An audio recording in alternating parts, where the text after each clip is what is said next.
Hello, Game Boys and Game Girls. I'm the Game Boy Guru, and welcome to episode 26 of Dramatic Readings.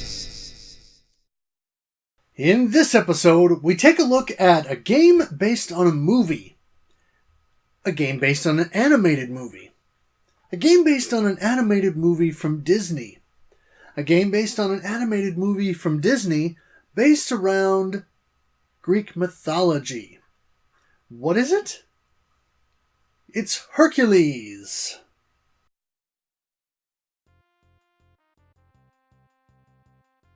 During the 8 and 16-bit eras, it's no secret that licensed games were a mixed bag. That is, a mixed bag of mostly garbage and the occasional diamond in the rough. For every Sunsoft Batman, there was a dozen LJN X-Men games, or titles of that ilk. The one major bright spot among all the detritus was Capcom.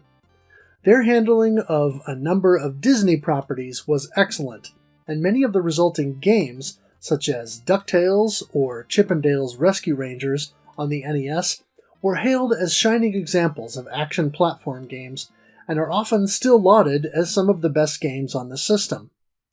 Not all their efforts were perfect, but certainly they stood head and shoulders above the competition in nearly all respects. To paraphrase another, now Disney-owned property, that was before the dark times, before Virgin Interactive. At some point, Capcom lost the Disney license, and most of those properties were then handled by Virgin Interactive. Not all, but a large share of them were handled by VI, and resulted in a series of mostly mediocre games. The Lion King may have been an excellent movie, but it didn't result in outstanding games. Over time, Disney has had a number of game development houses involved in making games from their properties. In 1997, developer Tiertex Design Studios got their shot at a new property, a fresh take on an old Greek mythology classic, Disney's Hercules. Does this game deserve to be thrown out with the refuse of most licensed titles, or is it the diamond in the rough, made possible by Hercules himself squeezing a lump of coal until it becomes a precious gem? Listen well, dear soul.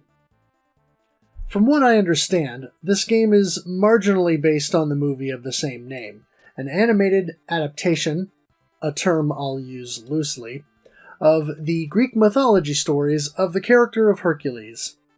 Disney, of course, has to inject their own spin on things, so it's all very light and fluffy, but wrapped up nicely with a bow of some kind of moral of the story by the end. Basically, Hercules has discovered that he's the son of Zeus, the king of the Greek gods, and must set out on an adventure to prove himself so he can take his place among the pantheon. For some reason, Hades sees Hercules as a threat, so he tries to foil Herc's plans by convincing a young maiden to try and distract Hercules from reaching his goal. Hilarity ensues, and you have a reason to wander around with the titular character, fighting all manner of creatures and completing challenges to prove your strength and worth. Well, sort of. Rather than having Hercules go and take on a number of challenges, as he does in the original mythos, this game sees him wandering through a number of relatively nondescript locations, fighting non-human characters, and collect what look like milkshakes to stay healthy. Sounds riveting, right? Herc's only weapon is a sword, which seems odd, since he's supposed to be super strong, and may well elect to use only his fists. You also have a shoulder smash move, where you can make Hercules run and then ram his shoulder into the enemy or a block wall to break it, but you only use that a small handful of times in the game. There's a really awkward-looking jump kick maneuver that's included in the game, but I didn't find anywhere it was actually useful, other than performing the move to watch how awkward it looks. Graphically, the game is a mixed bag. The graphics aren't overly interesting, but they're not entirely boring either. Some spots have decent graphics, such as scenery like large stone blocks and some trees, but otherwise, things are a bit ho-hum. Nothing reeks of poor design, and there's not an abundance of scenery that you can't tell isn't scenery, but nothing stands out very much. It's just kind of blasé.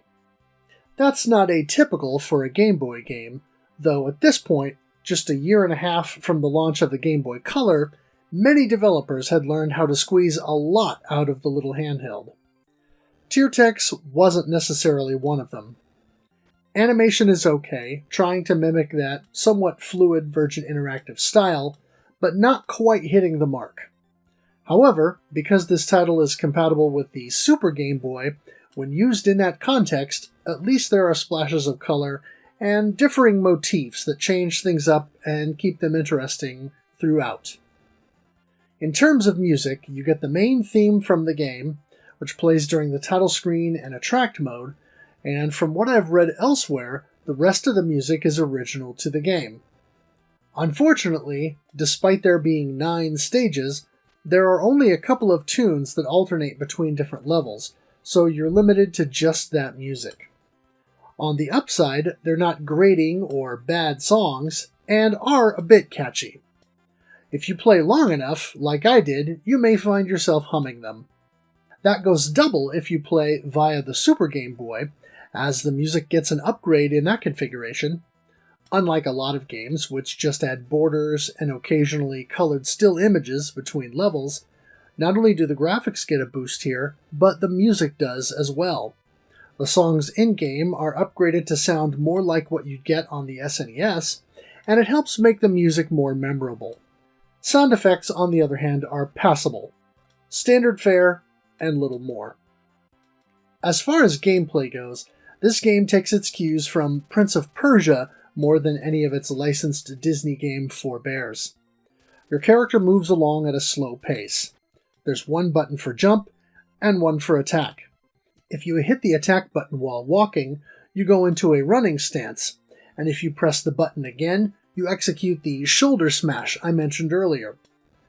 If you walk up to a platform that you would normally jump onto in most games, instead you press up on the D-pad to make Hercules climb up.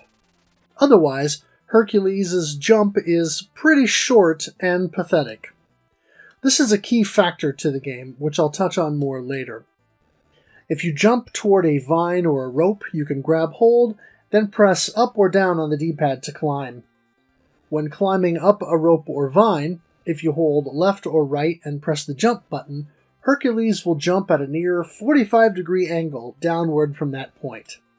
When standing, you can also press down on the D-pad to duck, which you'll need to do to attack some enemies. In the 2 stages where you fly on Pegasus's back, you have free range of motion and just a simple punch or sword swing attack. In Stage 7, which is the labyrinth with the Minotaur, you also use up and down on the D-pad to enter doors to different sections of the maze. It's simple and easy to pick up, although some of the timing can be a bit tricky. There's also a move where you press down and attack in the middle of the jump in order to perform a ground pound kind of maneuver, which you will only use a couple times in the game. There's a delay between hitting the attack button and Hercules actually swinging or jabbing with his sword, so that's a factor. In fact, nearly all movement commands have a bit of a delay, which players will want to keep in mind.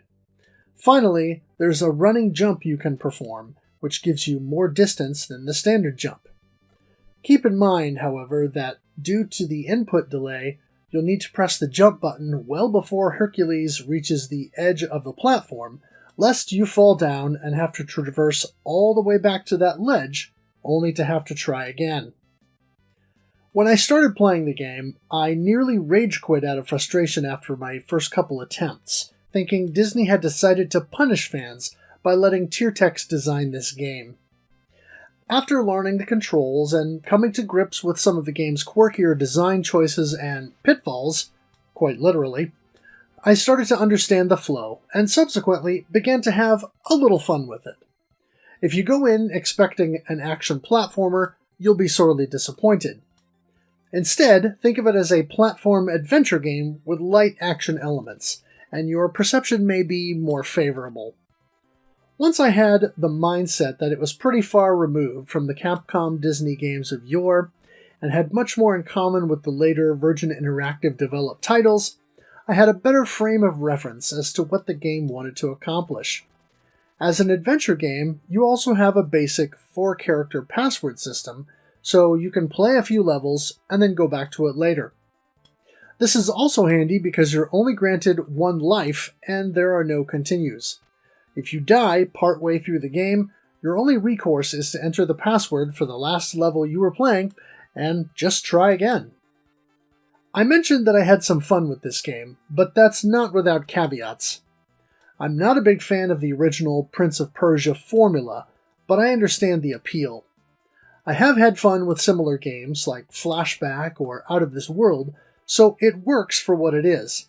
However, the pacing is horribly slow. The limited music selection is disappointing, the combat is rote and uninteresting, and all the boss fights are laughably easy and not in a good way.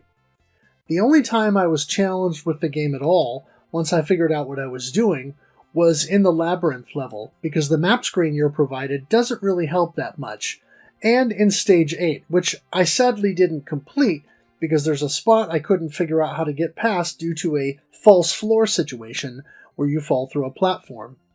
I know it can be done, but I couldn't be bothered to spend any more time trying to work out how to get past that spot, as many times as I'd tried crawling, running, and jumping to pass it, especially with as long as that stage is leading up to that point. Suffice to say, although I had some measure of fun with the game, it just wasn't enough fun to warrant putting the time into it to finish.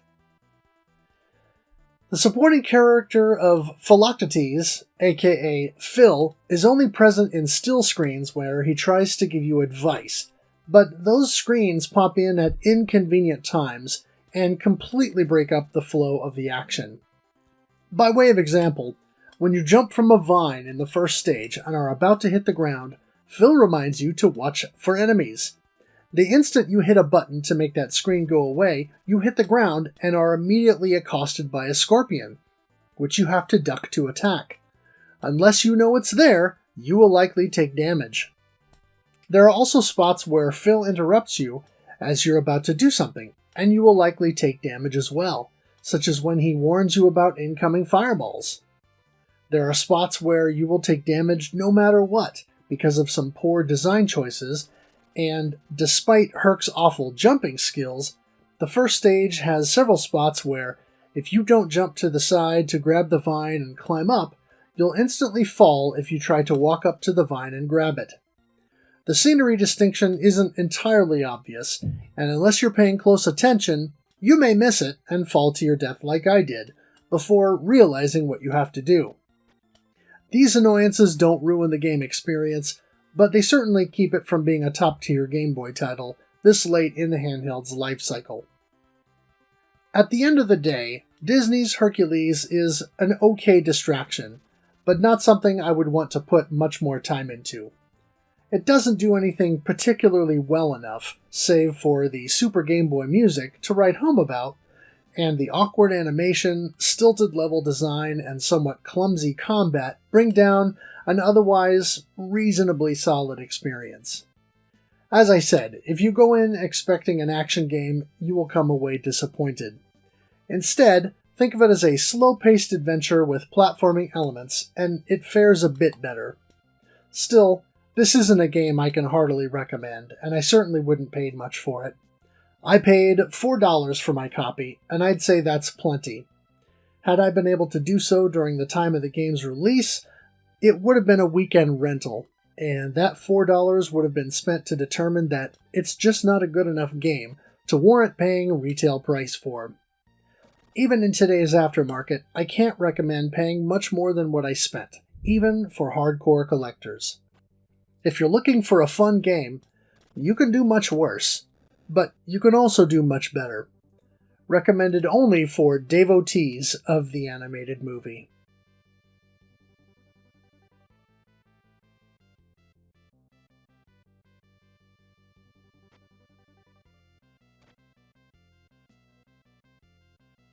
And there you have it, folks. Hercules, or Disney's Hercules, for the Game Boy. Not the worst game ever made, but certainly one that could be forgotten, and that'd be okay. It's not a great game, and it's certainly not a game that I want to spend any more time with. Unless you're a hardcore Disney collector, a hardcore game collector, or really into Hercules and Greek mythology, and I'll say that loosely, then this is one that I would say you can safely pass on. That's all for this particular review. If you like this video, consider giving it a thumbs up. Also consider subscribing so you can see more of my videos in your YouTube feed. I'll have a link in the description below to the original written review this video is based on, as well as the rest of my reviews where you can read all of my Game Boy writings. That is gameboyguru.blogspot.com. Also, there will be a link in the description to Nira's channel. He provided the Super Mario Land overworld theme that I use as an intro for a lot of my videos, and he does a bunch of other great chiptune and game music covers as well, so make sure you go check those out. As always, thanks for watching, thanks for playing, and game on.